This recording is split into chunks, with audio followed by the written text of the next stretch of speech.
People are like, well, why do you go so hard at Tyler Perry? I'm not going hard at Tyler Perry. I actually tell the truth.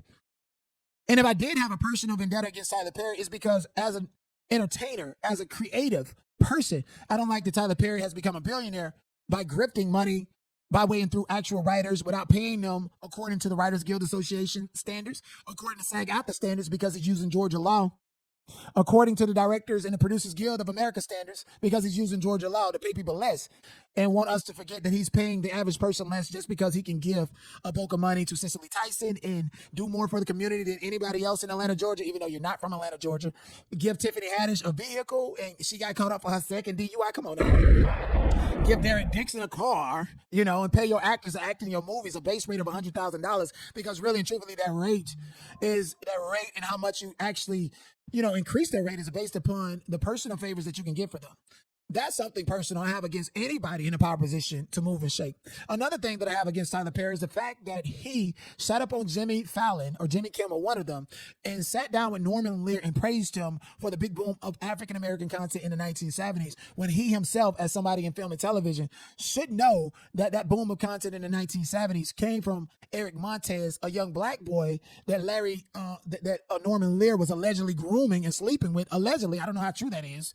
You have to go and ask Eric Montez, did he sleep his way around Norman Lear? How did he meet him? And how did Norman Lear get him to give up all of this creative intellect coming from his roots in Chicago to create Good Times and What's Happening, led to the Cosby and School Days and that big boom of content from the 1970s into the 80s, all the way into the 90s was derived from Eric Montez, the real McCoy, who's homeless on Skid Row as a black man who can't even afford to fix his teeth, getting pennies off of Good Time. And they don't even want to air that like they don't want to air the Cosby Show, not because of allegations, but simply because they don't want black people to take part in the socioeconomic game of intellectual property. Believe it or not, intellectual property is the number one traded commodity on the foreign exchange as well as the domestic exchange. It's traded more than gold. It's worth more than gold.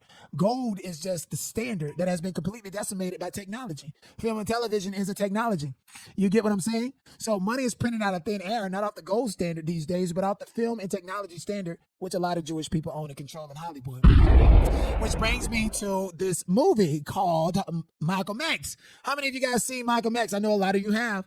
In 1992, Spike Lee and Denzel, they ran out of money for Malcolm X and almost canceled it until Prince paid for the rest. He asked for no return, no royalties, no publicity, a true act of kindness. Prince, someone who fought for his masters and ownership of his own brand, decided to take the money that he got from being a worker to pay for the finished production of Malcolm X. Despite the fact that Prince paid for the finished production, despite the fact that Denzel Washington had to pay Ali Muhammad money out of his own pocket for training him, for having a great deal about knowledge about Malcolm X, and despite the fact that even Spike Lee, as a producer through the Producers Guild of America, writer, director, waived his ownership rights to Malcolm X, a classic film that many, many black people consumed. Okay, Spike Lee get paid pennies on the dollar for Malcolm X. Prince get paid nothing. Denzel gets paid pennies on the dollars. After this movie would not have existed but for Spike Lee and Denzel Washington actually creating it. And they almost ran out of money when Warner Brothers owned the rights. And it's so bad to the point to where black people are not able to own intellectual property or their distribution, which is why Hollywood hates Brian Allen so much. There's a court case called Ali Muhammad versus Lee. The Ninth Circuit agreed that Ali Muhammad had no ownership rights in the making, the creation of Malcolm X because he wasn't credited as a producer. And even though Spike Lee was credited as a producer or director, he too does not have ownership rights of Malcolm X simply because he signed his rights away to Warner Brothers Studio, even though Prince had to help him make it. So when you look at Monique mad at Lee Daniels for the same business module, when you look at Ryan Coogler, he's the first person to renegotiate rights of a film in 25 years after center. Yeah, well, you know what, Ryan Coogler, before you can claim rights to that, you're going to be your downfall and your family going to go through it, legal fees and shit. If you ain't dead, they're not going to let you claim ownership and rights to any of that because you're black, motherfucker. Spike Lee don't own Malcolm X. And why is that relevant about a movie from 1992 in 2025? Well, hell, when George Floyd happened, Black Lives Matter movement,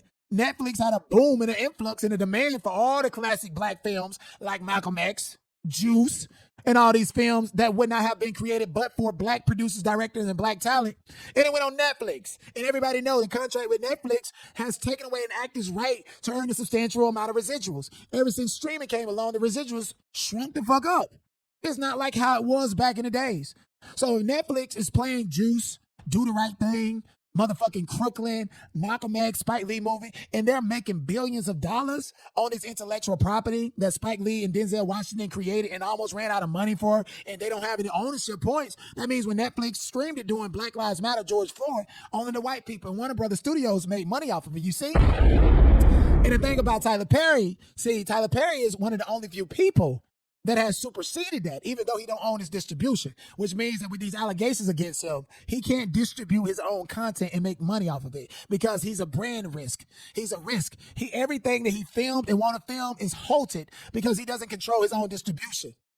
And he's tied in contracts that prevent him from selling anything correlated to Tyler Perry Studios to somebody like Byron Allen and connected with him to control his distribution. So Tyler Perry has always been in a slave contract.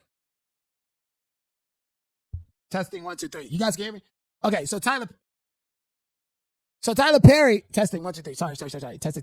Okay. Tyler Perry has always been in a slave contract. Oprah Winfrey has always been in a slave contract. When Harvey Weinstein went down and people started pointing Oprah Winfrey with Diddy, Harvey Weinstein, she sold her brand own network to Discovery. Want me to tell you why it was for protection? Not only did Tyler Perry ruin her brand, but she had to be protected. And they're going to protect that brand own network. So when she dead and gone, the white folks own it. Same way with Tyler Perry. And you want to get up there on the BET Awards stage and brag about how many black people you made millionaires when you got a sweeter deal than Spike Lee and Oprah Winfrey and all of them out of the gate just because you dress up like Madea, which is who you really are. Why can't I hear this? Can you guys hear me? Okay, I'm good. Okay. The fuck? Okay, I hear it now. My bad. So my whole thing is, this is about black economics. This is about the game. This is about the fact that black people cannot own their own intellectual property. And with everything that I just told y'all and the knowledge that I have, why would I participate in a game in Hollywood? Why would I sit there and struggle being an actor, AKA I'm great and I'm talented. I just need to give up my virgin booty to somebody in Hollywood and then I will make it. Why? I would hate myself. Just like the actor that was on Smallville, the black guy with light-skinned eyes. I was living in North Hollywood. He was living in North Hollywood. He committed suicide. People taking their own lives simply because of the things that they did to get to where they're going and get to where they're at. I can't do none of that. I cannot sacrifice my virgin butthole. I can't. I cannot do that. And it seems to me like Tyler Perry and the powers that be, they be out the virgin booty. Okay, I'm comfortable with myself, but my booty's still a virgin. And they want my booty, and that's not going to happen.